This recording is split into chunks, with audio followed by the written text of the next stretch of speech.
Welcome, and thank you for tuning in to ESG Talks, a KBRA podcast series focusing on environmental, social, and governance ESG. This podcast series highlights various ESG hot topics and includes commentary from prominent voices within the ESG community. In this episode of ESG Talks, I interview Bruce Kahn. Dr. Kahn is an adjunct professor at Columbia University's The Earth Institute in their Sustainability Management program, and is also a senior portfolio manager at Shelton Capital Management. He has extensive background in investment management with an emphasis in sustainable investing, most notably at MSCI, Macquarie, Sustainable Insight Capital Management, Deutsche Asset Management, and Smith Barry. Bruce also served as the chair of the finance committee of the Robert and Patricia Schweitzer Foundation for 10 years, and has also served on numerous advisory boards across the sustainable investment industry.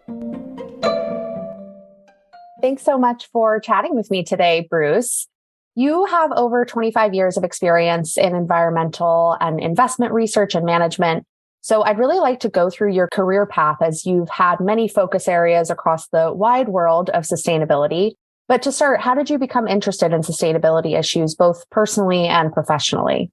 Well, thank you very much for having me. My first interest in sustainability really started in college when I was working in a laboratory doing plant science. And we were working on a World Bank funded program to understand the genetic differences between various crop plants. And that really got me interested in the idea of, there's a lot of people that are hungry out there. I knew that, but you don't really know it until you work on a project. And my advisor back at University of Connecticut had suggested going into the Peace Corps as a job after college, given my interest. And I then became an agricultural extension agent in Cameroon for the U.S. Peace Corps and spent 4 years doing agricultural work. And that really opened my eyes to sustainability. Sure, I had done a lot of ecological field work as an undergraduate student, but it wasn't until it became a real necessity for food production for subsistence farmers and increasing protein availability, where the sustainability issues really came to the forefront of my mind. And that's kind of what keyed my career in that direction. That's really fascinating. And that kind of leads perfectly into the next question that I wanted to ask you, because you received your PhD in environmental science at the University of Wisconsin. And then you completed a postdoctoral fellowship in ecological economics at Miami University of Chicago. So can you talk a little bit more about ecological economics, and why is this an important field, especially as the effects of climate change grow more severe around the world? The field of ecological economics attempts to understand the value in economic terms of the goods and services that nature or the ecosystem provides us. So we analyze the structure and function of an ecological system, identify what goods and services it's providing, ostensibly with no cost, and then estimate what it would cost if we had to do that ourselves. So, for example, I live in the New York City region, and New York City water, some of the best water in the world for drinking. It's because it's filtered by natural ecosystems. Yes, it gets into pipes eventually, but at first it's filtered by the natural ecosystem that's very, high upstream from New York City. If we were to estimate how much would that cost us to do that filtering ourselves of that water, that is the cost of the service that the ecological system provides us. And so what this field attempts to do is put in economic terms all the structures and functions and systems that nature provides for us for free, so that we can then understand the economic impact that would have on us if we had to replace it. And in the face of climate change, we are seeing these issues come out today. Here's a simple example. We have a tremendous amount of insect population declines. So we need to replace these insect functions, such as pollination, in our agricultural production systems. We need to replace that pollination, otherwise we will not have the food, right? And so how much is that going to cost us? That's a tremendous effort to figure that out. And so those are the types of examples that we use from the field of ecological economics to then look at how firms, corporations are capturing that ecological good or service with ostensibly no cost. And then if that firm has to replace that for their own operations, how much would that cost the firm? And then, of course, firms that are providing these goods and services, how much can they sell those goods and services for? That's really, really fascinating. And kind of in a similar topic vein, you've also focused on sustainable agriculture in your professional career. Obviously, agriculture gets talked about a lot in the ESG space because of its high global emissions footprint. What are some of the trends and developments you've seen in making agribusinesses greener? Well, there are three major areas of agriculture that are becoming more resilient to climate change. First, it's soil health.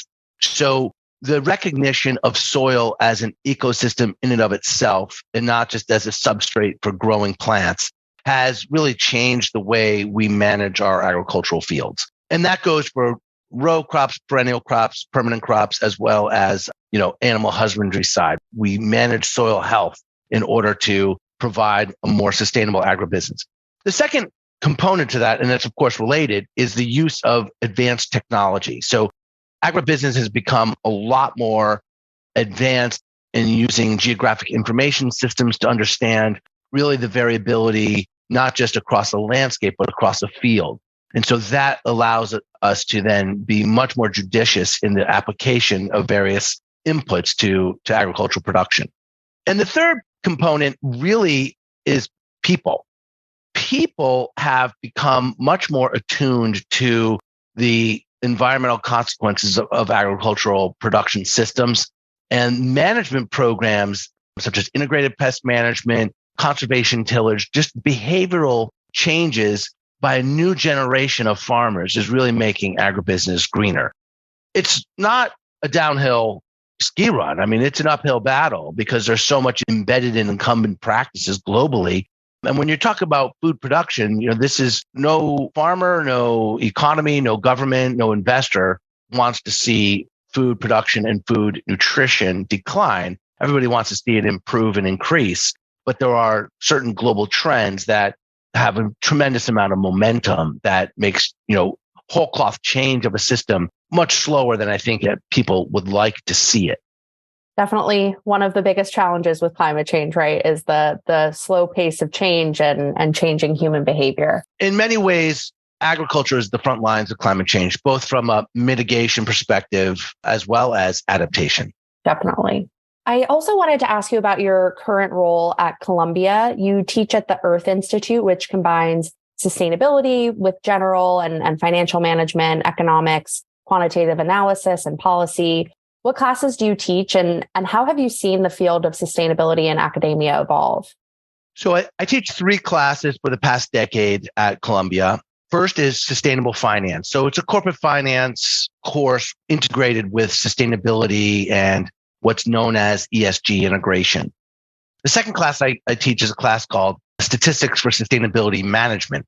And that's a core foundational class on statistics, but all the case studies that we look at are sustainability oriented type of projects. So like, how do you evaluate whether an aluminum smelting technology is better than the previous one? Well, you have to run tests and you have to be able to deploy statistical analyses onto this kind of data. So the statistics don't really change, but the case studies do. And there's a great demand for more knowledge around sustainability issues with robust and rigorous statistical analysis.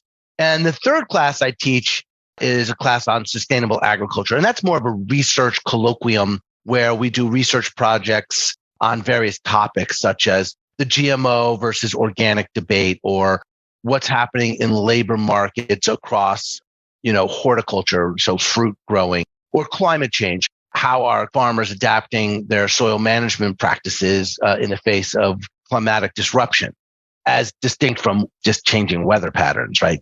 So those are the three classes, and they kind of knit together because in my day job, I do a lot of work on investing in agricultural companies as well as other sectors.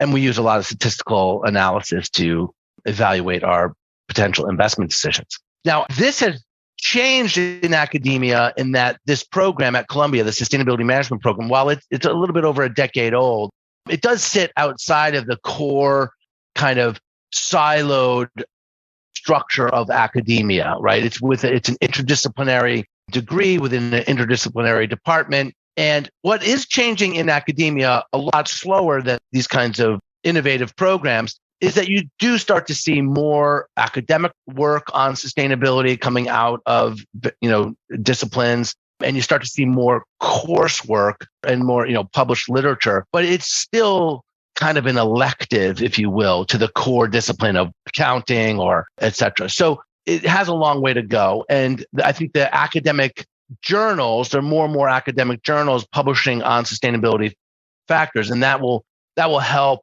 train more academics to do research in this area, publish on it, get more grants in this area, because that's how those programs work. So it is evolving. It is slow on the come, but there is a lot more activity, and there's a great demand from students from all over the world for courses on integrating sustainability into core curricula such as business management, finance, investing. And one of the challenges, of course, is the interdisciplinary nature of it, which is how do you understand the science element of ecosystem structure and function, as I was discussing before, but then integrating that into the analysis of the financial statement of a company. There's a long journey to do that.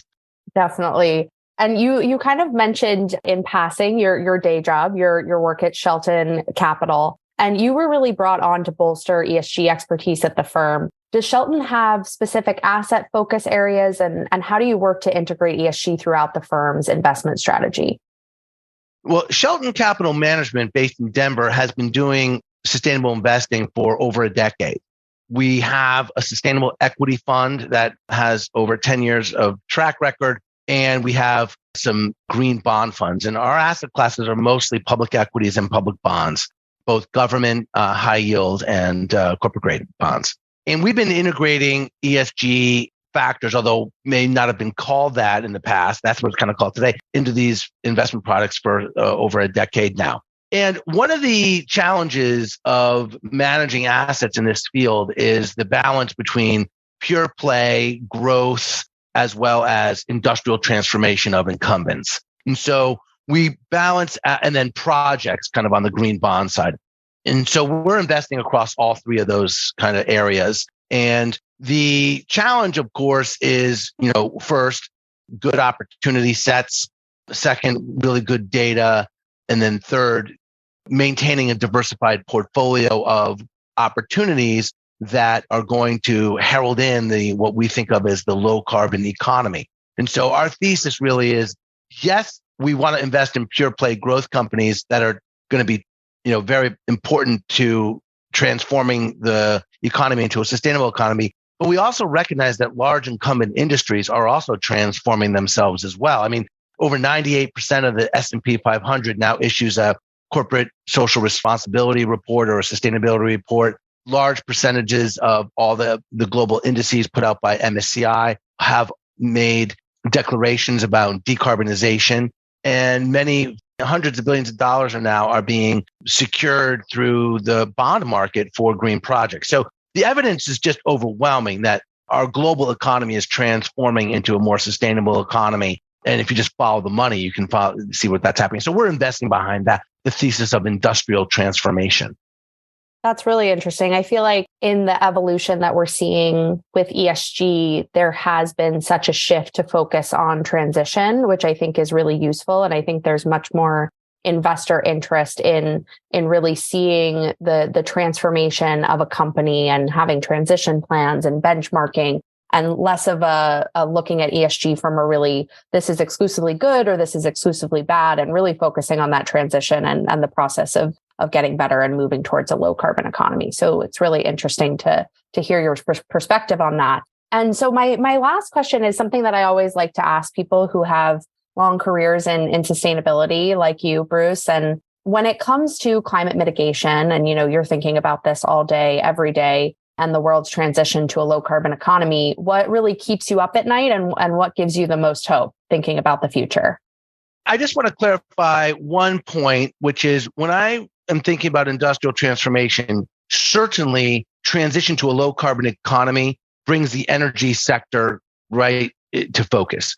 But it's not exclusively that, right? Like we talked about earlier, it's agriculture, it's healthcare, it's water, it's buildings, it's transportation and logistics, it's economy wide. Yes, energy is important to a low carbon transition, but we're seeing whole cloth transformation of entire industries, not just about being low carbon, but being more efficient with water, land, capital, people. And that is what gives me kind of hope that we see a lot of this happening economy wide. And what's really remarkable, and I've been in this over on the capital market side for over 25 years now, so is that the discourse has completely changed. Right now, is there some backlash around this? Of course, there always is. Whatever topic it is, there's always going to be a counterpoint. But we really have turned a corner on the discourse where, corporate executives, governments, and consumers are all talking about how to, eat more healthily, live better, live in a community with less violence and less pollution. And we have turned a corner on the discourse. What keeps me up at night a little bit more worried about is that we're really not acting fast enough in order to stave off some, potentially really damaging impacts of climatic disruption, as well as some of the, there are some underbellies and social unrest going on in the world, and it's not all a rosy picture. And so we're not acting fast enough to deploy enough capital, and we're still kind of sitting on our hands in some areas. And so that kind of keeps me a little worried. And another thing that makes me worried, which is like the topic du jour, is while we very much benefit from technology, we tend to become very complacent and become so much more reliant on technology. And if you go back to agriculture, the great strides we made in agriculture was really not technology based. It was more management. How do people operate? Sure, we're going to have some technologies and you can use tools, but the growth in agriculture that really transformed the entire civilization was chemistry. It wasn't software and management and going from moldboard tillage to conservation tillage. That changed the face of our surface waters in the U.S. And all that was taking somebody to say, well, I'm not going to plow under my crops this fall. I'm not saying that we shouldn't use technology, but I'm just saying don't become complacent and 100% reliant on it. And so that's what kind of keeps me up at night is we're not moving fast enough and we sometimes fall into complacency. Got it. Yeah, I definitely think your point about management is very important, specifically to KBRA. That's really how we focus on ESG of our issuers is the active management and how they're thinking about risks and opportunities over the longer term. So I think that's a good point to stress. With that, I really want to thank you so much, Bruce, for coming on today for a really interesting discussion. And we hope our listeners enjoyed the episode. Well, thank you, Emily, and thanks to the KBRA team. This concludes our episode. Please email esg@kbra.com with any questions or comments. We also encourage you to visit KBRA's ESG website at esg.kbra.com, where you can find ESG research related to the topics discussed in this episode, further details on KBRA's ESG approach, and other ESG-related media items. You can also join our mailing list to access our ESG Weekly Roundup newsletter.